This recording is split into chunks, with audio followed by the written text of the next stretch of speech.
ဒိုင်ကူမိုဘဲနဲ့ဒိုကူယူပေးခဲ့တဲ့စီတီတို့ရဲ့နိုင်ပွဲ in the position to shoot, scores! Jeremy Doku! What a fabulous အားလုံးပဲမင်္ဂလာပါစိုးသား99 football channel နဲ့တော့ညီကိုတွေအားလုံးကိုနှွေးထွေးစွာကြိုဆိုလိုက်ပါတယ်ကျွန်တော်ဒီတစ်ပတ်ရဲ့အကောင်းဆုံးနဲ့ရင်ခွင်ရဆုံးပွဲစဉ်တစ်ပွဲဖြစ်တဲ့စူပါဆန်ဒေးရဲ့နောက်ဆုံးပွဲတစ်ပွဲဖြစ်တဲ့မန်စီးတီးနဲ့လက်ပါဝူးရဲ့ပွဲစဉ်မှာကျွန်တော်စီးတီးတို့ကကျွန်တော်ဂျီမီဒိုကူရဲ့ရှယ်ချေသွမ်းတဲ့သူ 3-0 ဆိုတဲ့ result နဲ့အနိုင်ရရှိခဲ့တာဖြစ်ပါတယ်ဒီပွဲမှာကျွန်တော်ဒိုကူရဲ့အရေးအနှွဲ့အတိုးဝေတွေကိုမြင်တွေ့ခဲ့ရပြီးတော့လီဗာပူးနောက်တန်းကိုတော်တော်လေးကိုဖြိုဖျက်ဖြစ်စေခဲ့တဲ့သူပါကျွန်တော်ကော်နာဘရက်ဒလီနဲ့စူပိုဆိုင်တို့နှစ်ယောက်ထိန်းတာတော့မှထိမ့်မနိုင်သိမ်းမရတွေဖြစ်ခဲ့ရလောက်တဲ့အထိပါပဲဂွာဒီယိုလာရဲ့ကျွန်တော်ကောင်တာပလေးစတိုင်မှာဆိုရင်လက်ရှိဆိုဟာလန်နဲ့ဒိုကူတွဲလုံးကတော်တော်ကိုကြောက်စရာကောင်းလာတယ်လို့ပြောရမှာတော့အမှန်ပါပဲ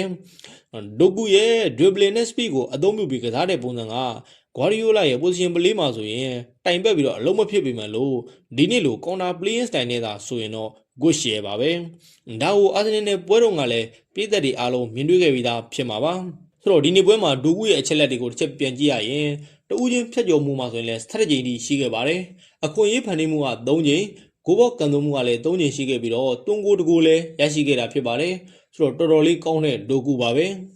โอเคဒီနေ့ပွဲမှာနောက်ထပ်ချီးကျူးရမယ့်သူတို့ရှိပါသေးတယ်သူကတော့နီကိုဂွန်ဆာလက်ပါပဲသူ့အနေနဲ့ကတော့ဂွာဒီယိုလာရဲ့လမ်းညွန်ပြသမှုတွေနဲ့တူတပွဲပြီးတပွဲတိုးတက်လာတာကိုမြင်တွေ့ရတယ်ညကဆိုရင်လည်းတွန်းကိုတကိုးတော်မှာသွင်းလိုက်သေးတယ်ဒီပုံစံတိုင်းသာဆက်သွားနေရင်တော့ကျွန်တော်တို့ရိုဒီဂိုပါမေးထားလို့ရမယ့်အနေအထားကိုမကြခင်ရောက်လာတော့မယ်လို့တော့မြင်မိတယ်ဟာလန်အနေနဲ့ကတော့အစောပိုင်းမိနစ်မှာရခဲ့တဲ့ပင်နယ်တီကိုလွဲချိုခဲ့ပေမဲ့လို့ကျွန်တော်ဥဆောင်ကိုခေါင်းတိုက်သွင်းယူခဲ့ပြီးတော့သူ့ရဲ့အမှားကိုပြန်လည်ခြေပသွားနိုင်ခဲ့တာဖြစ်ပါတယ်ဂိုးသမားကြီးဒိုနာရိုမာဆိုရင်လည်းကျွန်တော်တို့ဆိုဘိုစလိုင်းရဲ့အပိုင်ကန်သွင်းချက်ကိုမယုံနိုင်စရာကာဝယ်ခဲ့တဲ့အတွက်ကျွန်တော်တို့စီတီတို့အနေနဲ့ clean sheet ရခဲ့တာလို့ပြောလို့ရတယ်ဒိုနာရိုမာရောက်လာတာကလည်းကျွန်တော်စီတီတို့ကတကယ်ကောင်းမွန်တဲ့ခေါ်ယူမှုတစ်ခုဖြစ်ခဲ့ပါတယ်ဂွာဒီယိုလာရဲ့ပွဲတစ်ထောင်ပြေမှာ3-0ဆိုတဲ့ result နဲ့ကျွန်တော်ပြိုင်ဘက်လက်ပါဘူးကိုအနိုင်ရှိခဲ့တာကသူ့အနေနဲ့တော့ကောင်းမွန်တဲ့မှတ်တမ်းတစ်ခုဖြစ်ရှိနေခဲ့တော့မှတော့အမှန်ပဲ